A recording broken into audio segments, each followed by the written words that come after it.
Okay, well, I wanted to start by saying thank you, first of all. And that's because usually I talk and talk and talk, and at the end I forget the thank yous. So I wanted to just start by saying thank you very much for giving me the chance to come over here again, and thank you to the Icelandic guests that are here, but also to the international friends as well that are with us. I had the privilege yesterday of hearing a little bit of information from each of the different workshops that has happened over the next few days, and they all sound fantastic, so I'm sure this conference is going to be very, very good as well. Okay, so Jakob said a little bit about the work that I do. I'm a lecturer at Edinburgh University, and I work in this section here, the Outdoor Environmental Education section, and this is the place that I work. We had a sunny day in Scotland. I should have said thank you for the Scottish weather as well, so it's making me feel really at home. But we do have some sunny days in Scotland, and when we do, we get the cameras out so we can record these days.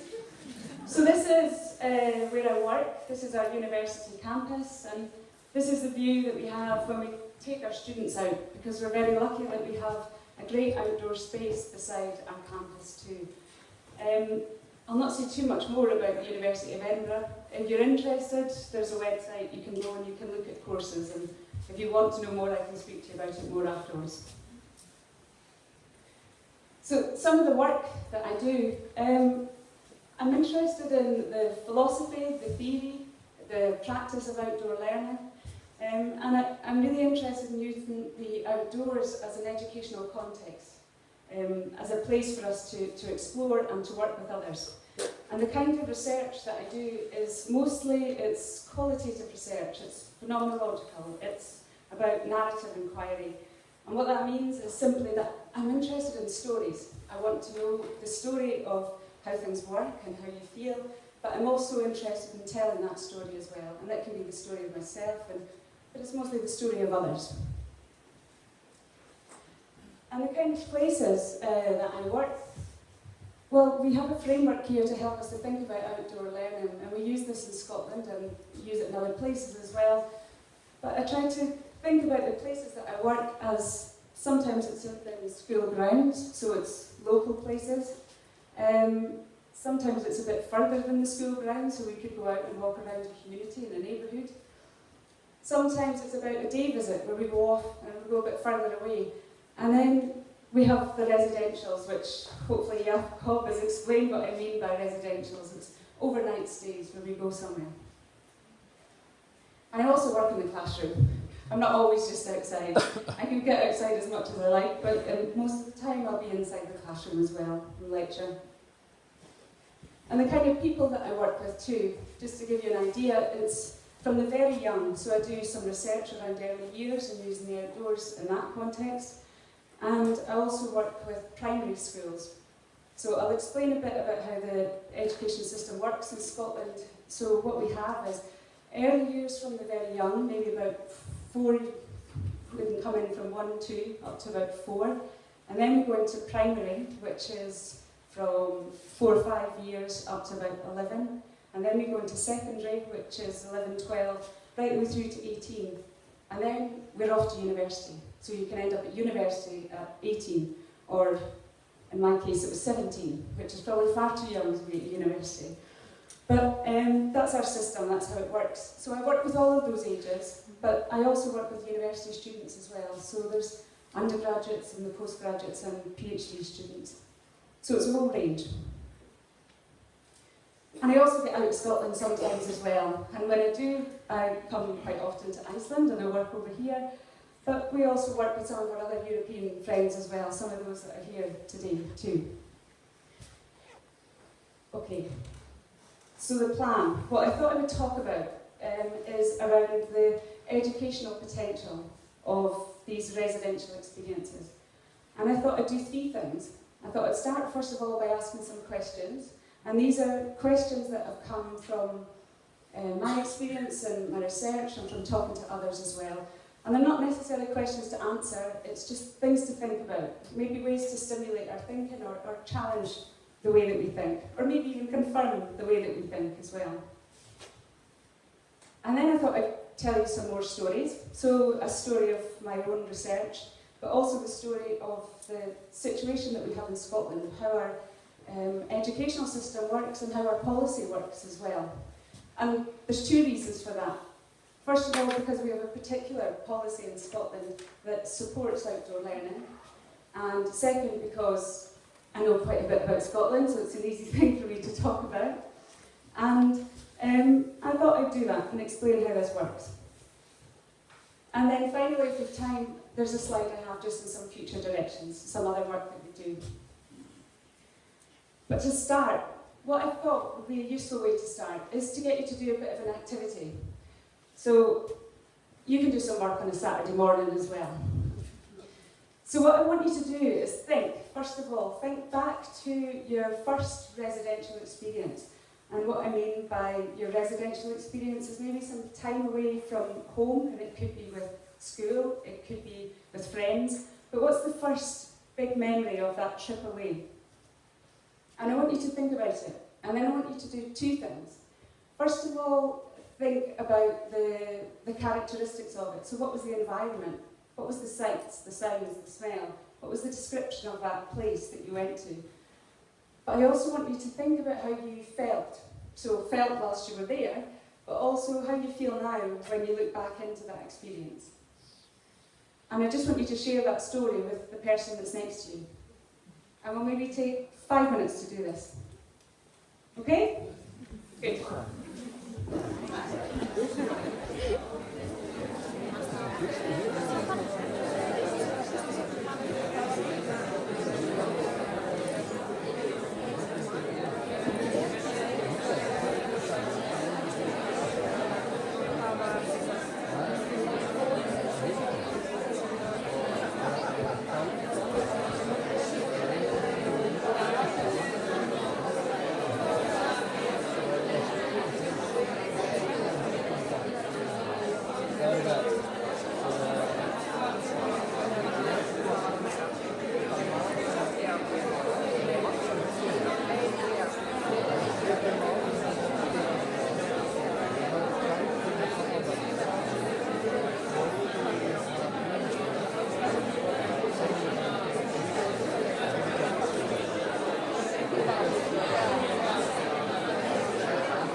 just stop there.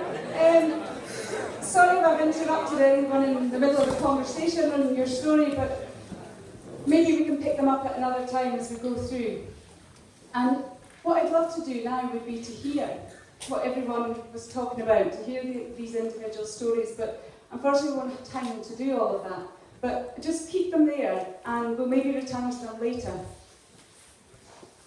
And what I'll do now is be a little bit indulgent and share my story, share a bit of what I think when I go back to my first residential.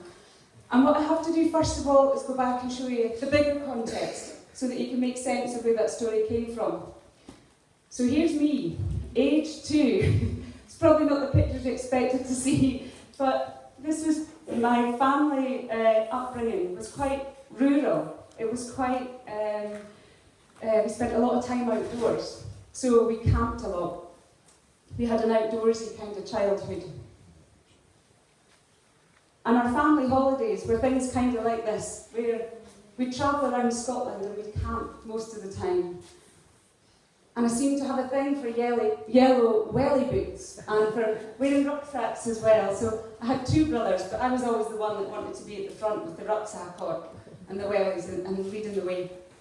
But our upbringing was very kind of liberal and very hippie-ish. I don't know if you'd use the same kind of word, but hippie-ish in a sense.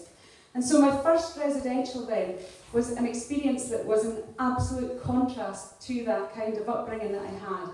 And it was a trip that came at the end of our primary school, so I was aged about 10, 11, and we went to London. So this is my diary from this time, 1988. I made my first trip to London, and I still have this diary, and it sits on my shelf at home. I've got my PhD and my diary, and the one that I read most often is the diary, not the PhD. I kept it because it was such an important time for me. And it was important because I'd never stayed in a hotel before. I had never gone particularly far on a train before. And suddenly I was on a train that was taking me overnight. It was a sleeper train. I had never been to a theatre before. And suddenly I was in a theatre and I was in streets that were full of people. And I was used to living in this tiny, wee, kind of rural town. So this was a huge contrast. That was the biggest thing that sticks out for me. It was different from my everyday experience. And so when I tried to think about this in terms of how could you theorise about this, how could I think about this in a bigger sense, I tend to think of life being like this. So you have your everyday that goes along, and sometimes these experiences that you have, the residentials, these trips, can take you out away from that everyday.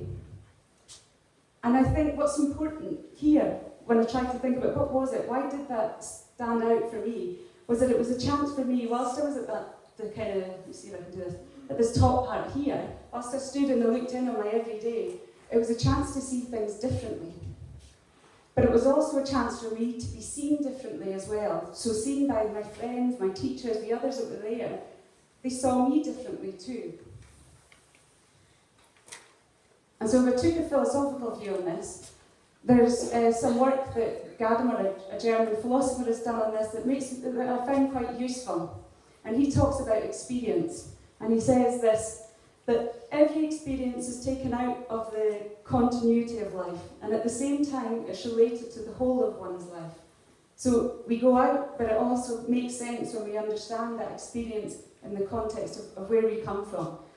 So for me, it was about understanding it in terms of my everyday experience. So this kind of lifestyle to this kind of lifestyle. I had to make sense of it there.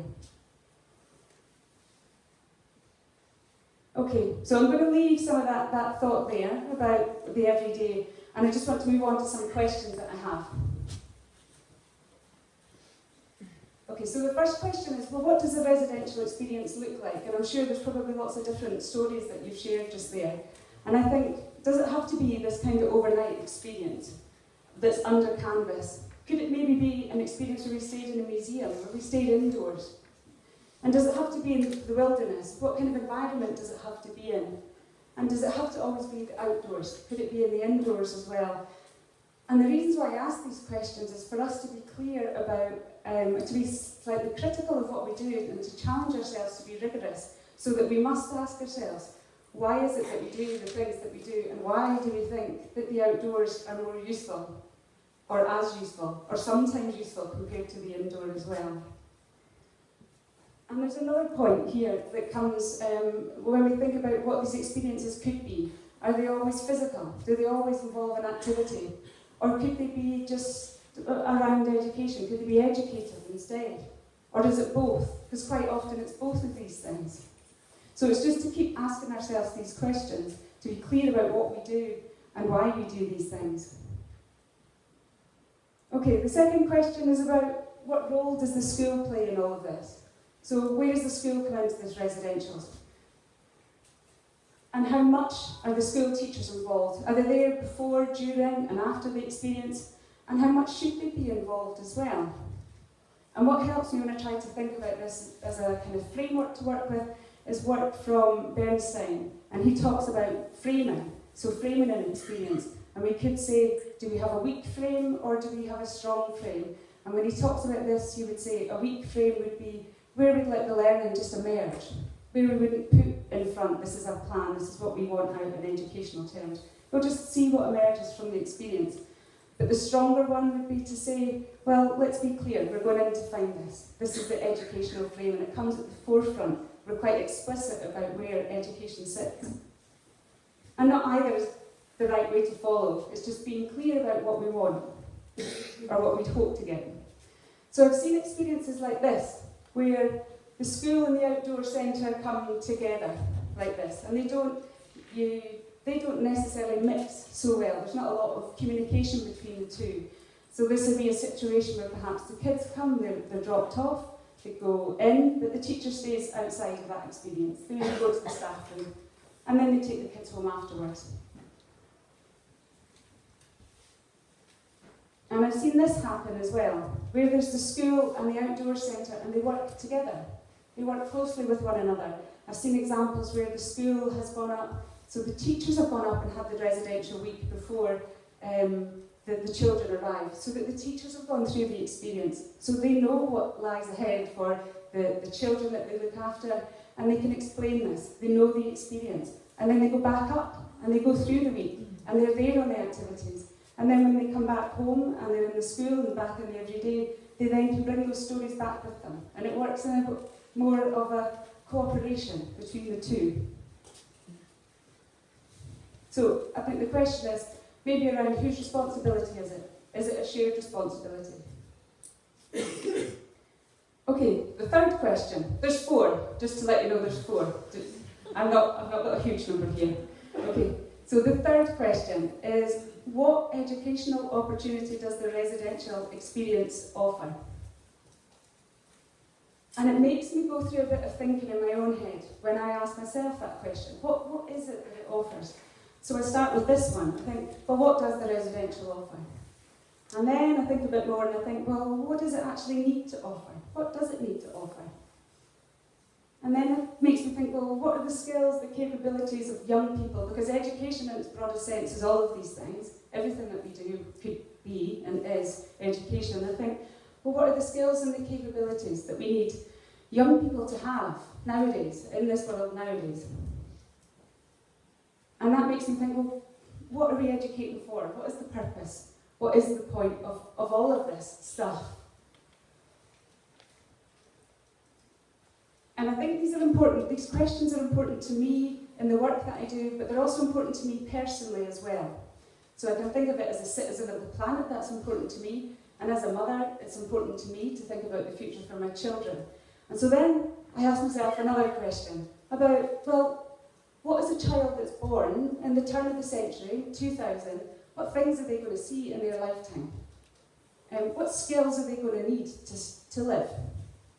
And so here's my son.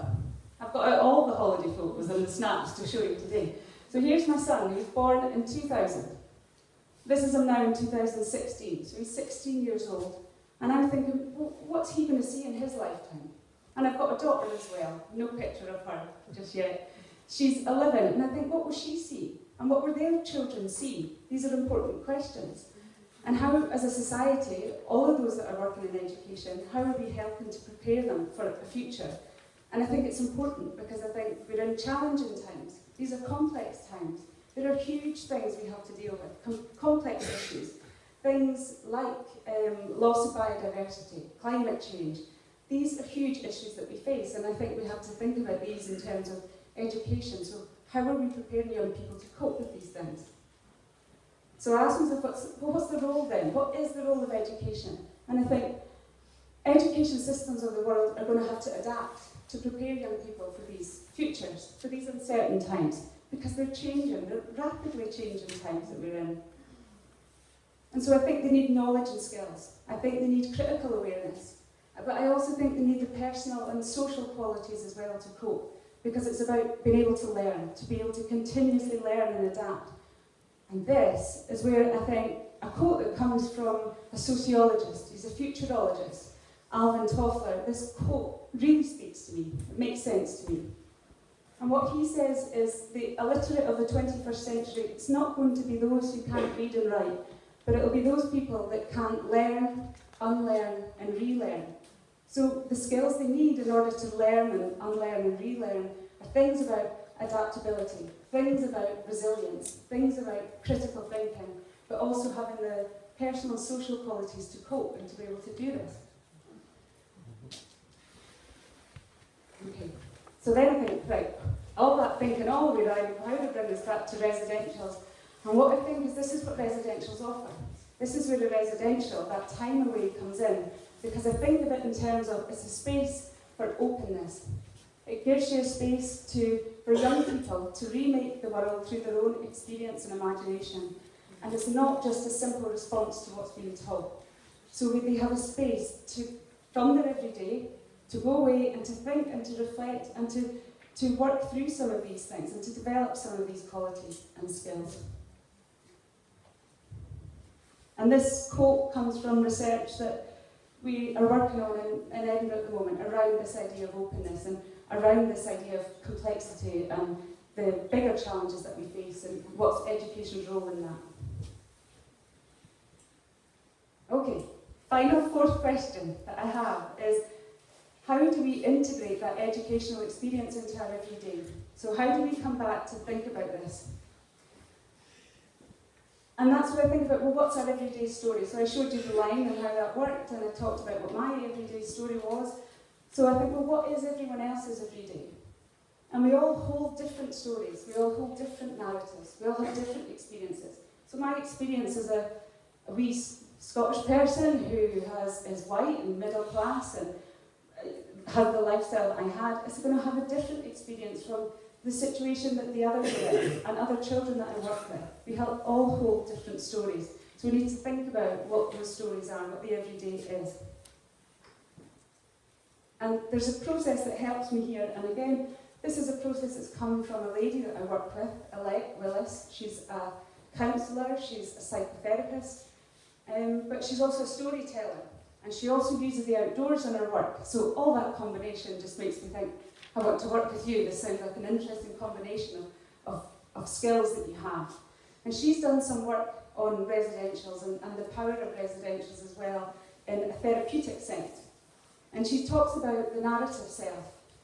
And what she says is the self's no more than the stories that you hold about your own self. And it's a dialogical situation. So your stories come from the way others see you, but also how you tell your story as well. So there are two things there. But it's also embedded in the place that you stay. So the stories come from the people that are around you. So if you think of a child, it will be from their teachers, their family, their friends.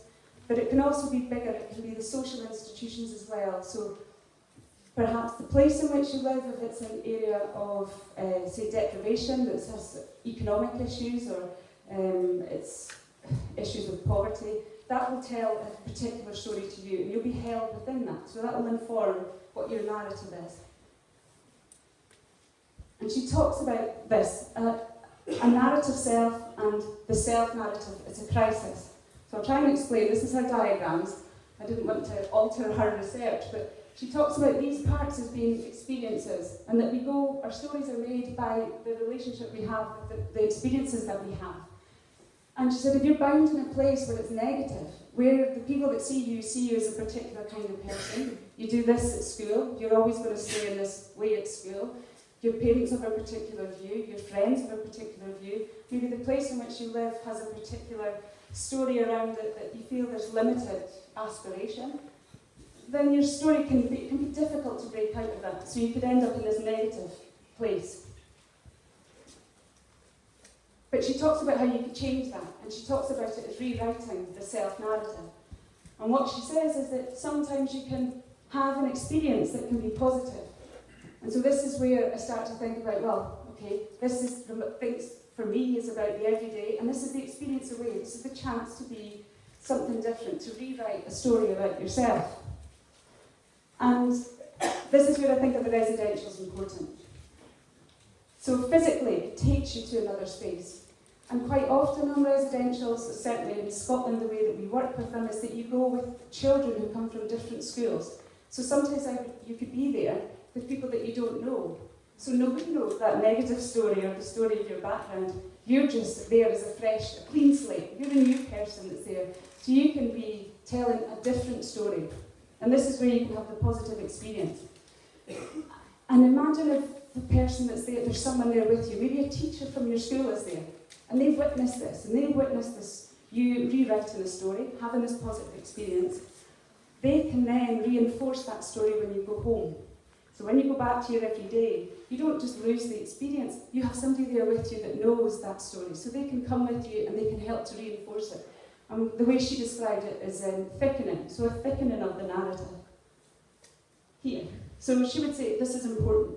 And this is where you can start to create a different cycle, because somebody else can say, do you remember that time when we were away and you felt like this? Or do you remember? Or what about that? And that someone else that knows that story around you.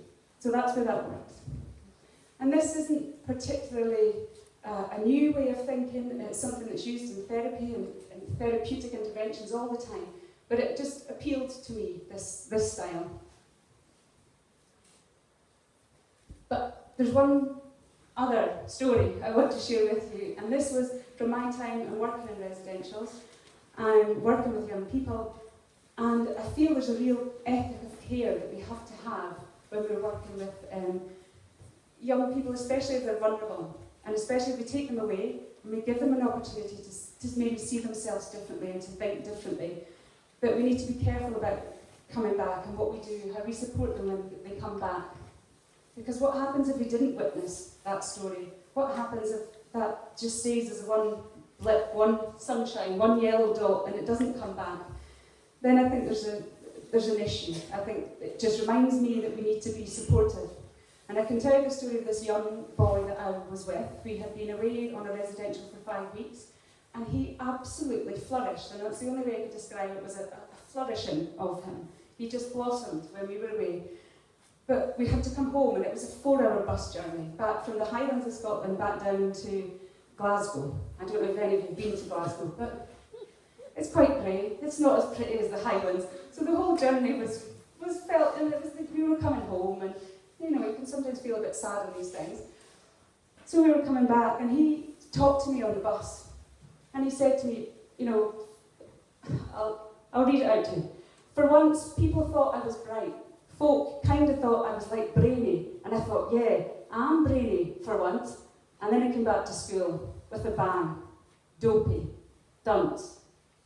Now, I don't know if you know those kind of slang words that they used back in the 1990s, but it was, he just felt like a bit of an idiot. He felt, imagine a balloon, and it's full, and it just, that whole 4 hours back, he just deflated. And I went with the view that residentials are the best thing, and they will do this, and this. Wonderful, and it was a real pivotal moment for me of just thinking, actually we have to be really careful with these people that we work with, and careful with what we do afterwards, and how we support them, and how we link systems together to make sure there's support. And that's especially true if we're working with vulnerable people. And so it just relates back to this. Okay, I'll give you another 5-minute activity. I've gone through some questions there, and I thought what might be useful is for you to go back to that, your own first residential, or perhaps it's useful to think about your professional context, but maybe just think about these questions that I've raised, and maybe just pick one of them, and just turn to the person next to you and have a chat about what you think of that, what your response is to that. We'll maybe take 5 minutes to do that. Okay? 5 minutes then.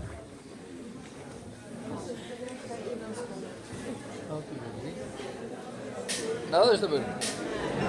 Helgin hennar að heimsækja aftur söguna sem vorum áðan. Fyrsta svona dölina heima í sumar, skóla, ferðalagi. Og ef það var kennari eða skóli, hvaða hlutverk skólans í þessum aðstæðum? Þú var þetta að heimsækja það áðan að þeir eru fyrir svo aftur heim.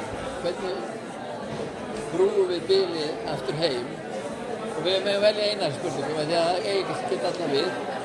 Næsta hvaða svona menntunarlegu tækifæri voru í aðstæðunum? Hvað var mögulegt að læra eða að vaxa? Hvernig tengist það svo okkar daglega líf?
Okay, so I'll just stop you there. And some of the conversations that you might have been having, I think, will come out during the next few days of the conference, and so we'll maybe be able to pick them up and to continue them then.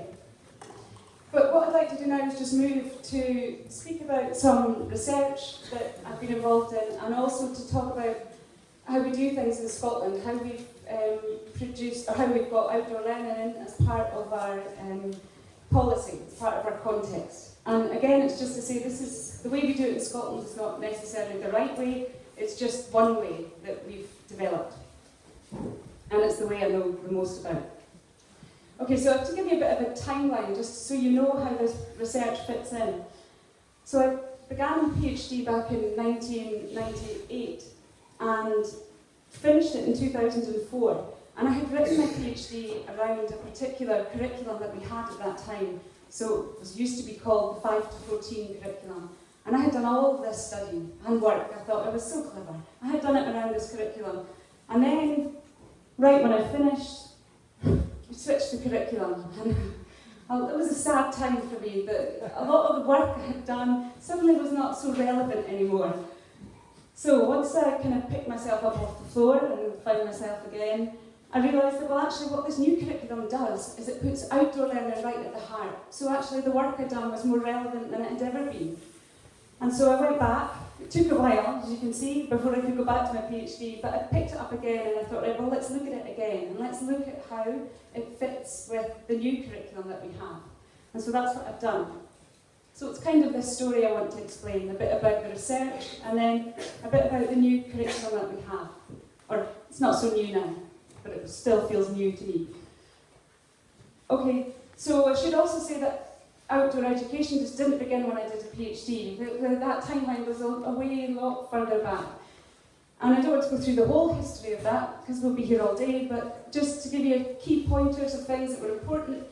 1944, there was an Education Act that was passed in the UK, and it said that that residential outdoor education should be compulsory.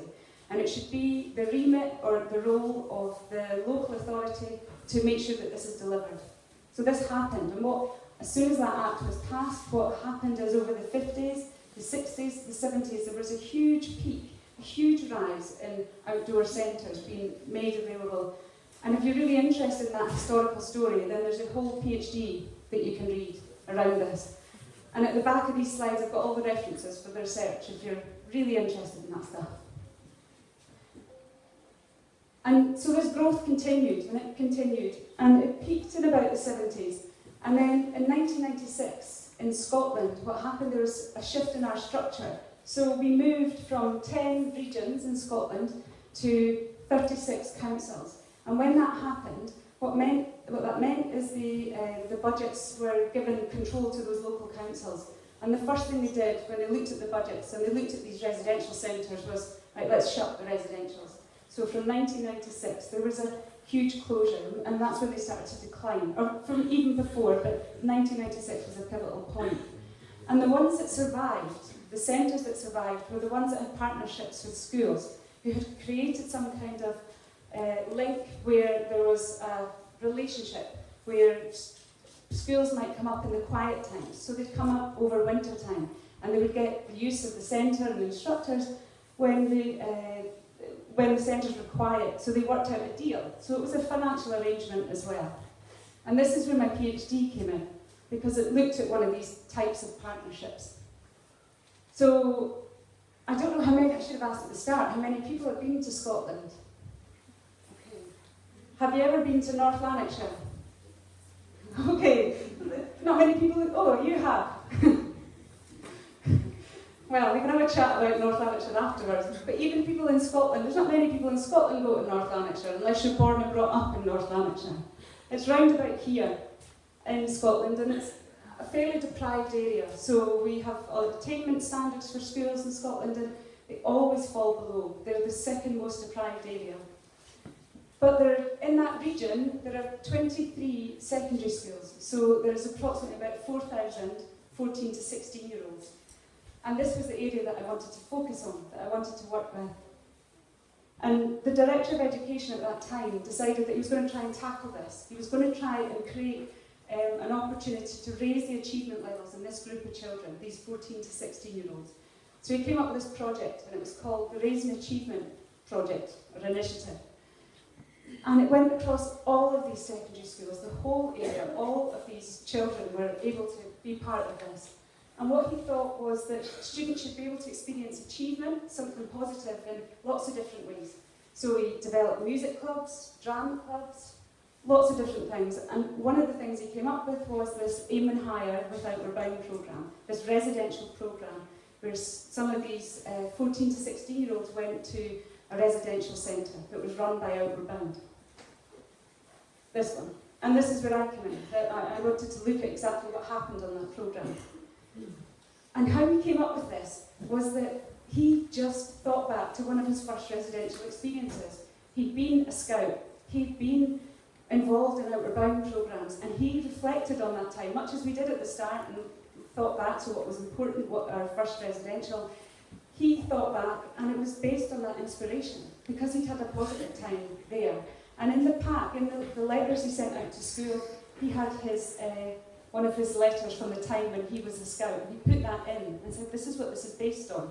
So it was based on belief, and it was based on that feeling that probably most of us have, that there is something positive about being outdoors and in these experiences. But it wasn't based on any particular research. And he also used Gardner's theory of multiple intelligences, because it was quite popular at the time, and he thought this kind of fits in as well, so he wrote this into it as well. And I don't know how many of you are familiar with this theory of intelligences, but briefly, it's about that we have a whole range of intelligences. It's not just one single construct. There are lots of other intelligences, so we should offer experiences that relate to those too. So things like bodily kinesthetic intelligence and so on. And if you're interested, I can talk more about that stuff afterwards. So this is what he based it on, this belief and a bit of this theory as well. And this is where the students went. So I don't know if any of you have been over to the Outward Bound Centre at Lochiel.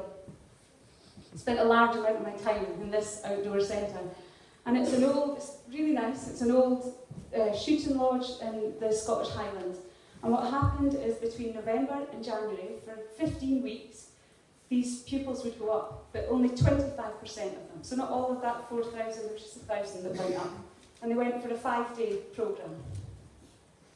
And they did the usual kinds of things that you might do in a residential, where they did some raft building. This is Lochiel, so I should say Loch, Lake, same thing in Scotland. So this is Lochiel, this is Ben Nevis at the back.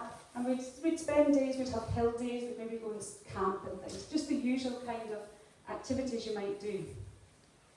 And my role in all of this was, I had funding part from the local council, so they wanted to know, have we spent our money well, have we done well, what's the results that come back in our attainment levels, have we shifted these aspirational levels of these young children. And then Outward Bound wanted to know that they had, their programme was the thing that caused the difference, that they were delivering a good programme. And I just wanted to get my PhD done and written amongst all of this, and that was a big driving force for me. But through all of that, I had a bit of a negotiation between these three of keeping all of these partners happy. So just briefly, I'm just going to skim through how I did this. I won't go into the methodologies of the research, but again, if you're interested, I can talk about that stuff afterwards, or there's stuff you can read if you're keen. So approach, so how did I do this? I went up and I spent time there with the students. I lived up there for a long time, and I followed them during the weeks that they were there. I interviewed them whilst they were on the site, and I kept diaries, a researcher diary, of everything that I was seeing whilst I was there. And I had group interviews, so when they come back to school, I went in to see them, I got the students together again, and I would speak to them, so a month after the experience, I would have another conversation with them to see how they felt back in school. And I also used this instrument, so you can see just part of it here, but it's an A4 sheet, a questionnaire, and it was a psychometric instrument. So it was something that was popular at the time to try and get, to see what would happen for the big overview. So I had access to lots of children, these 1,000 students. So I sent out this questionnaire, and it went out a month before they went. It went out a month after, and then again 3 months after as well. So I had the pre and the post, and I had 700 of them. So I was dealing with a big data set. And the kinds of things that it was looking for, it was looking at time management, social competence, achievement motivation, intellectual flexibility, self-confidence, these kinds of scales it was trying to measure. And the results I got back from that. Now, the only thing to look at on here is probably these points. So these were I sent the questionnaire to people that went and people that didn't. And this was the 1 month before, there was no difference between the two groups. So this is the total.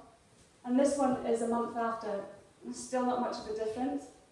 And then this is 3 months after, still not much of a difference.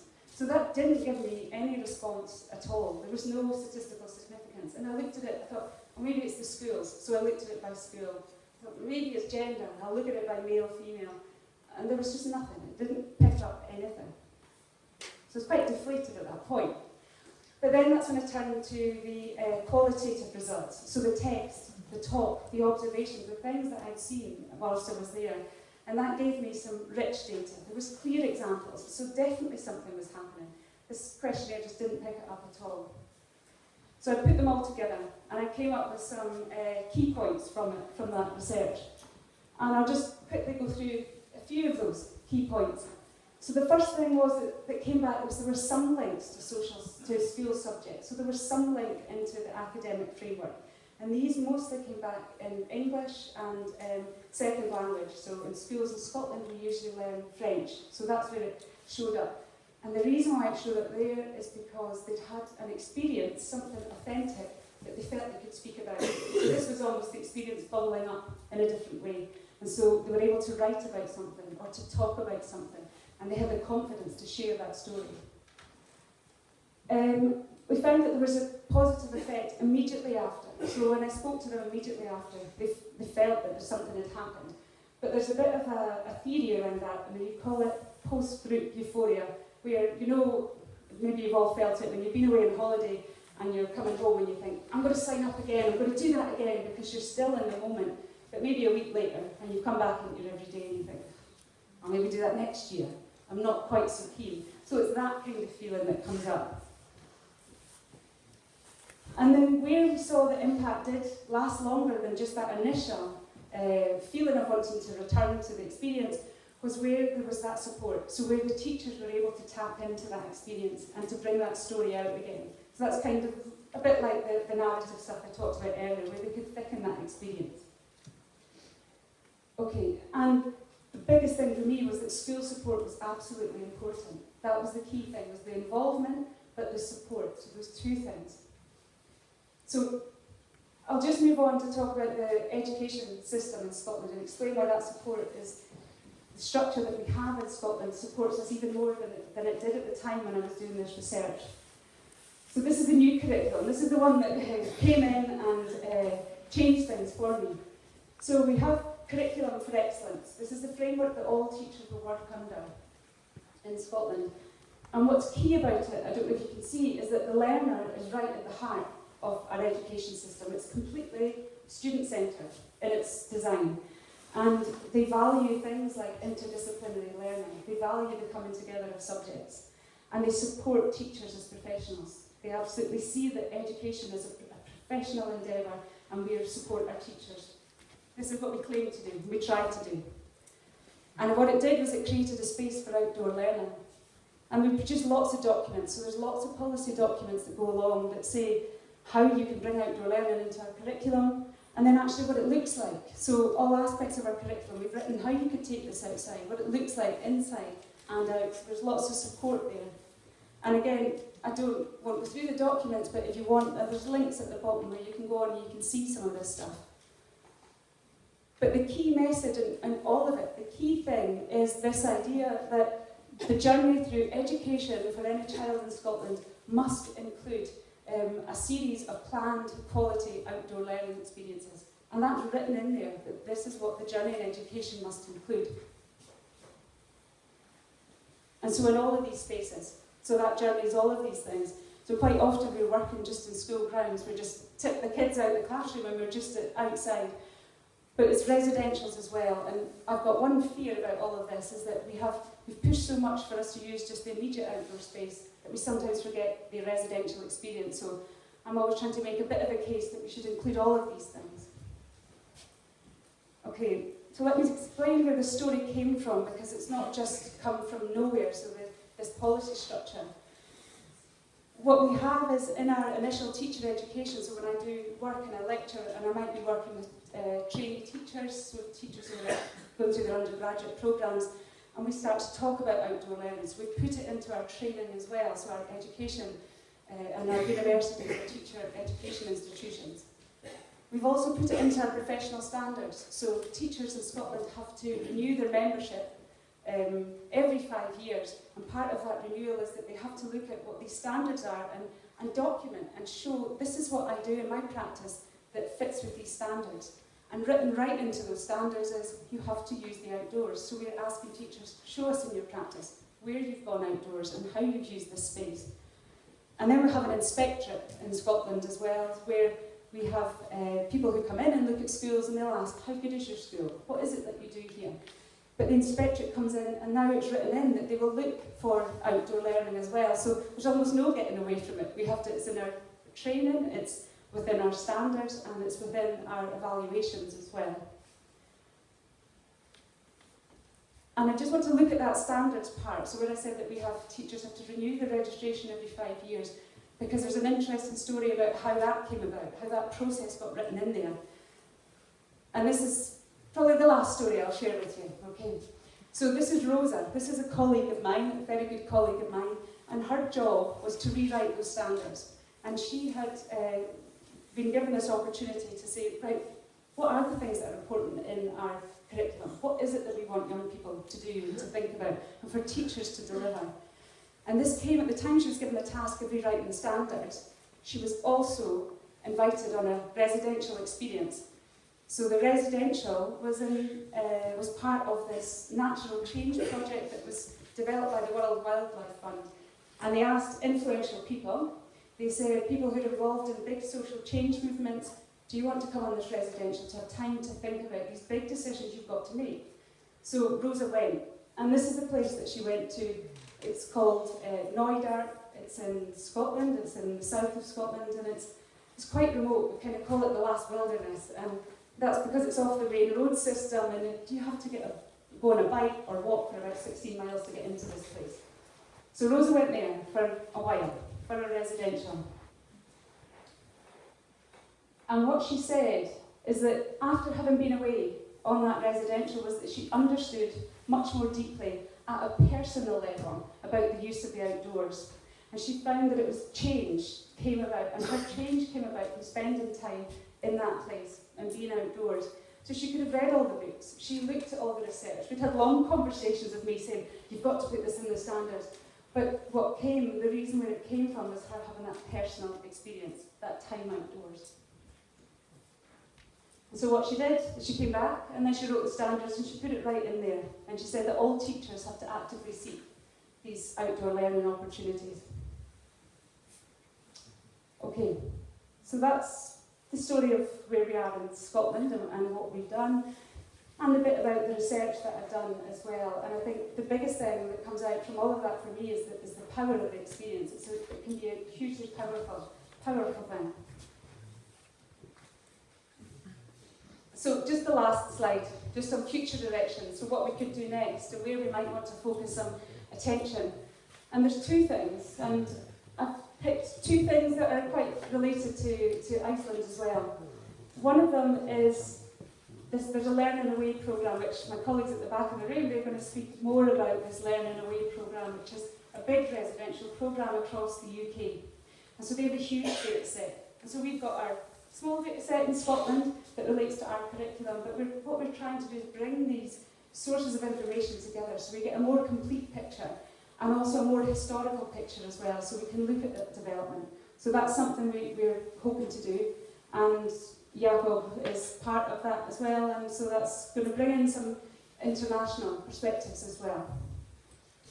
And then another thing is Jakob's PhD here at university, in the University of Iceland, looking at the nature and importance of outdoor education in education, and we're looking at doing this as a bit of work between the University of Edinburgh and the University of Iceland as well.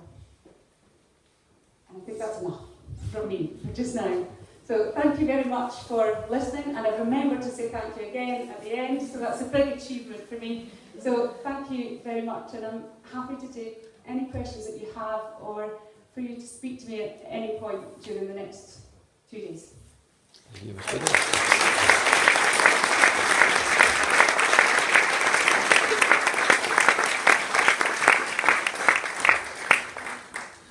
Ekki leyfa okkur spurningar. Ekki okkur spurningar.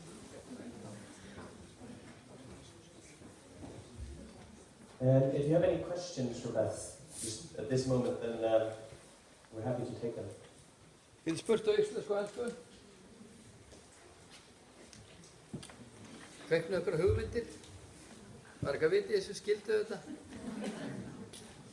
Við vorum að velta fyrir okkur þetta varandi menninguna, því að nú erum við að kenna 16 til 20 ára. farið í gistiferð, þá eru foreldrar þeir að gefa þeim svo neikvæða áður þeir fara af stað. Þá eru þeir bara, þið klikkuð, þið að fara með þeir í þetta veður? Það er ekki bók á þegar að læra aftur í það eitthvað. Þá eru foreldrarnir búin að peppa í þeim svo slæma upplifun áður en við leggjum stað. Og þegar þeim langar svo að koma heim og segja sína frábæri sögu og upplifun, þá nennar foreldrarnir að hlusta. Þannig að svona, við einhvern veginn erum að berjast á til að skrítin hátt við menninguna. I will try to translate this. You can maybe help me. This is you're referring to the culture. Part of the culture that is from home. How your parents perceive what you will be doing. And she is describing a project. She is running for 6 to 20 years old. 16 to 20 years old. And they go out on a hike and navigation and stuff like that.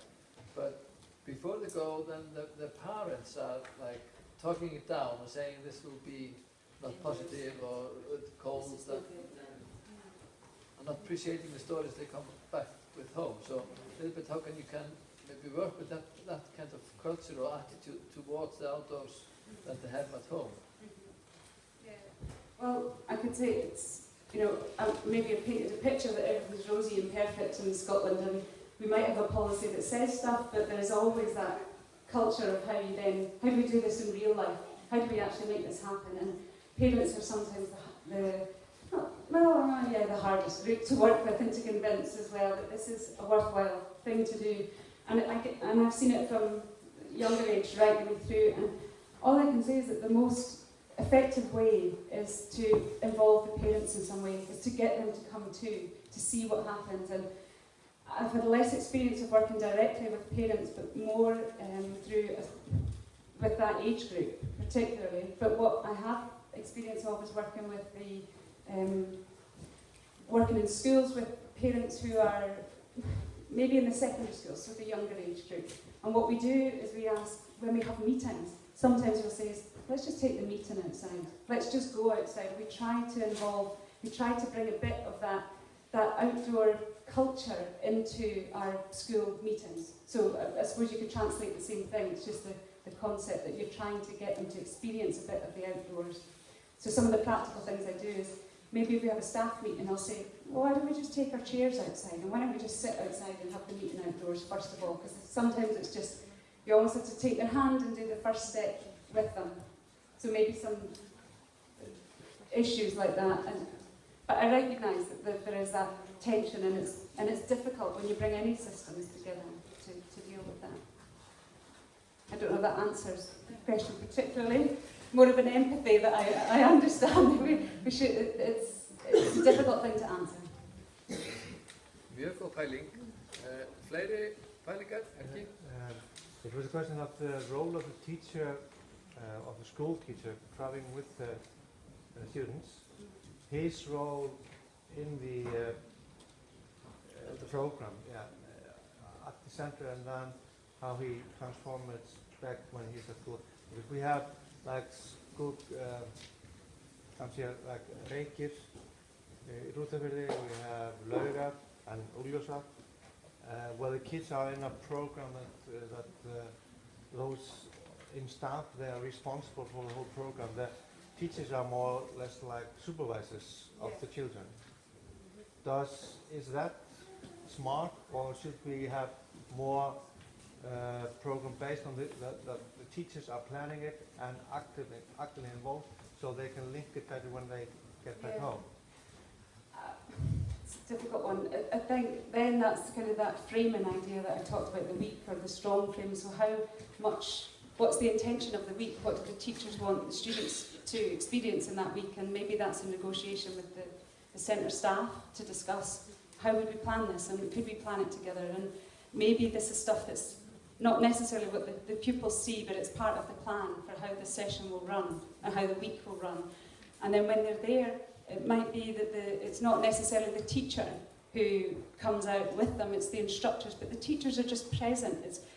They can witness things. So when I think of the one that I was involved in, when we went up to Outward Bound, the teachers went, but the teachers didn't run the sessions, the instructors ran the sessions, but the teachers had discussed, well, what was going to happen and where can I help with this and where is it useful for me to be. So there was a negotiation, a shared responsibility, and so they both knew that there was support, they were both working towards the same aims. But the physical presence of the teacher, they were just in the group to watch. They just stood at the side. They sometimes joined in, but it would be where, I remember occasions of the students would say, well, I'm only doing it if you do it first, and they would get the teacher to go first. And so they created the stories. They brought the teachers in where they wanted to. And that in itself was an achievement. That they suddenly saw the teacher as a human who did these things. And then those stories, sometimes it's just the stories like that, that when they're back in the school, and they walk through from one class to the next, and they say, oh, mister, I remember when you jumped off that tower. And that's the things, and it's a lively thing. It's those thickening of those little stories. It doesn't necessarily need to be, when you come back, you're going to formally write this down. Sometimes it's just that culture, and that shift to culture in a school. It is important that they are active in the program. As in physically active? But or part of it, they're not just silent bystanders just watching, they are involved. Yeah, and I think that's then a negotiation with the staff as to say, how do we run this? What are our roles? But it's negotiated rather than just one, it's just a handover of the children and you're kept really quite separate. Does that help? Yeah. Sure. Ég var svo heppin ég fór fyrir fáum árum síðan til Edinborgar í skólaheimsókn rétt fyrir utan Edinborg.